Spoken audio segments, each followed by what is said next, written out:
शहर इक़्तिदार के नवाह में कई ऐसे गांव मौजूद हैं जो खूबसूरती में अपनी मिसाल आप हैं। ऐसे ही एक खूबसूरत गांव की सैर करवा रही हैं इस्लामाबाद से जुबारिया रहमान।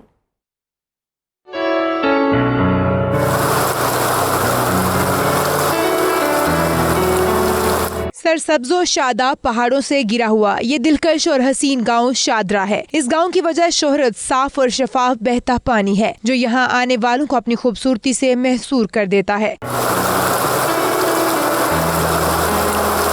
मकामी रिहायशी कहते हैं इस गांव को कुदरत ने दिल खोल कर नवाजा है, लेकिन हुकूमत की जानिब से बुनियादी सहूलियात भी मुहैया नहीं की गयी। थोड़ी सी तवज्जो से सियाहत की जन्नत बन सकता है। यहाँ कितना ग्रीन एरिया है, गवर्नमेंट को तवज्जो देनी चाहिए। सियाह लोग आते हैं तो घूमने फिरने के लिए, उनके लिए कोई बंदोबस्त किया जाए। देखो यहाँ नदी जाती है पानी में तो आदमी बह के चले जाते हैं, मौत वाक़या हो जाते हैं। यहाँ कुछ सिक्योरिटी होनी चाहिए। ये इस्लामाबाद से नज़दीक तरीन गाँव है, मगर रास्ता इसका इंतहाई ख़राब है और तकरीबन पिछले कई सालों से जिस सड़क मरम्मत भी नहीं हुई। शाहदरा कुदरती हुस्न का लाजवाल शाहकार है। कोहसार का दामन, हरियाली का जोबन, पास में ठंडे मीठे पानी का ये चश्मा एक ऐसा खूबसूरत मंजर तख्लीक करता है जो परिस्तान की दास्तानों में मिलता है।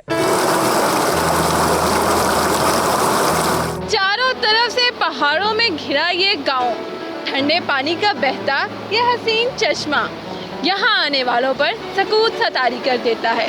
कैमरामैन मोहम्मद उस्मान के साथ जुबारिया रहमान, 92 न्यूज़, इस्लामाबाद।